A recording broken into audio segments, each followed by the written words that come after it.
APSC পৰীক্ষাত smart IAS একাডেমীয়ে সাফল্য লাভ কৰিছে। শেহতীয়াকৈ APSC পৰীক্ষাৰ ফলাফল ঘোষণা কৰা হৈছিল আৰু সেই ফলাফলত বৃহৎ সাফল্য লাভ কৰিছে স্মাৰ্ট IAS একাডেমীয়ে।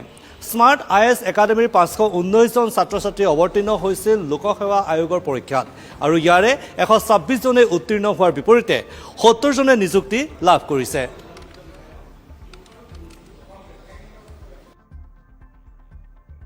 অভিলাষ বৰা, মই ডিফু কাৰ্বি আংলঙৰ পৰা হয় আৰু মই এবাৰ APSC CC 2024ত আসাম আৰ্বান এডমিনিষ্ট্ৰেটিভ ছাৰ্ভিচত ৰেংক 2 পাবলৈ সক্ষম হৈছোঁ আৰু স্মাৰ্ট IAS ফাউণ্ডেশ্যনত মই বহুতখিনি সহায় পাইছোঁ, স্পেচিয়েলি আশীৰ্বাদ ছাৰ আৰু প্ৰশান্ত ছাৰৰ পৰা। তেওঁলোকে মোক বহুতখিনি গাইড কৰিছে আৰু মেইনছৰ টাইমতো টেষ্ট চিৰিজতো মোক বহুতখিনি সহায় কৰিছে আৰু যোনখিনি মোৰ মিষ্টেকছ হৈছিলে তো সেইখিনি কাৰেকশ্যন কৰিলে বহুত। আৰু তেনেকৈ ফোন কলতো বহুতখিনি মানে ক্লাছৰ বাহিৰেও কেতিয়াবা ৰাতি 7-8টাত প্ৰব্লেম হ'লেও মই ছাৰহঁতক ফোন কৰি মানে ডাউটখিনি ছল্ভ কৰিছিলোঁ। বহুতখিনিয়ে সহায় পালোঁ ইয়াৰ পৰা। So' I am very thankful to smart IAS academy. মই প্ৰথমতে যোৱাবাৰ দি পেলাই মই ভাবিছিলোঁ চাগে নহ'ব, এৰি দিম আৰু অলৰেডি এটা চাকৰি কৰি আছিলোঁ, টাইমটো উলিয়াবলৈ অলপ দিগদাৰ হয়। কিন্তু যেতিয়া ৰাতি শুবলৈ যাওঁ, পিছদিনা ৰাতিপুৱা উঠো, মনটো বেয়া লাগে মানে এৰি দিলে।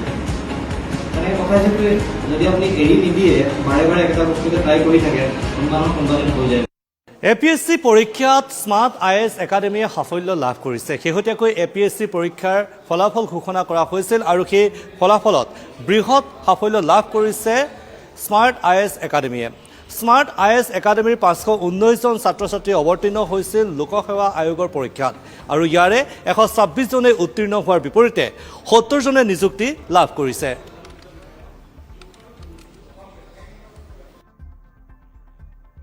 অভিলাষ বৰা, মই ডিফু কাৰ্বি আংলঙৰ পৰা হয় আৰু মই এবাৰ APSC CC 2024ত আসাম আৰ্বান এডমিনিষ্ট্ৰেটিভ ছাৰ্ভিচত ৰেংক 2 পাবলৈ সক্ষম হৈছোঁ আৰু স্মাৰ্ট IAS ফাউণ্ডেশ্যনত মই বহুতখিনি সহায় পাইছোঁ, স্পেচিয়েলি আশীৰ্বাদ ছাৰ আৰু প্ৰশান্ত ছাৰৰ পৰা।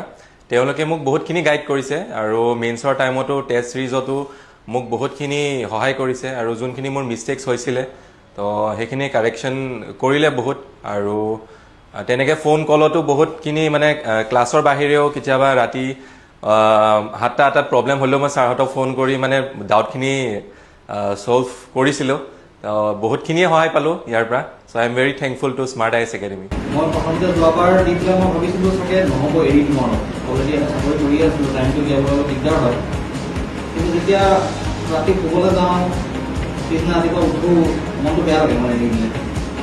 তেনেকৈ কথা হিচাপে যদি আপুনি এৰি নিদিয়ে, বাৰে বাৰে একেটা বস্তুকে ট্ৰাই কৰি থাকে, কোনোবা হৈ যায়।